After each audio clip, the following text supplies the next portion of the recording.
புதுசாக ரேட்டெல்லாம் மாற்றிட்டு மக்கள் கடைக்கு வந்தாங்கன்னா என்ன சொல்கிறாங்க? ரேட்டு கம்மியாக இருக்குன்னு கேட்பாங்க. அது ரேட்டு கம்மியாக இருக்கிறத மட்டும் சொல்லிட மாட்டேன்.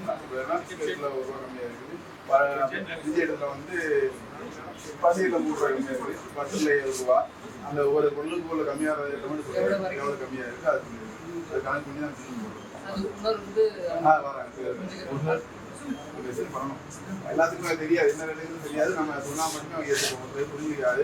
நான் வர சொல்லணும், ஒருத்தர் கேட்ட கம்மியாக இருக்கு, இதெல்லாம் கம்மியாக இருக்குன்னா இதெல்லாம் கம்மியாக இருக்குன்னு எல்லாருமே அப்படி கேட்கறதில்ல. அப்சர் வந்து கேட்போம், அப்படியே கமெண்ட் போயிடுவாங்க. கேட்கற மட்டும் அதை ரெஸ்பாண்ட் பண்ணுவாங்க. இதெல்லாம் கம்மியாக இருக்கு, கேக்கு எந்த ஐட்டம்ல உங்களுக்கு நிறைய வியாபாரம் நடக்குது? கடையில எந்த ஐட்டம் அப்படின்னு பாத்தீங்கன்னா, இது ஜிஎஸ்டி ரிடக்ஷன் வந்ததுக்கப்புறம் இந்த ஐட்டம் ஃபாஸ்ட்டாக மூவ் ஆகுது அப்படின்னு நீங்க எதை சொல்றீங்க?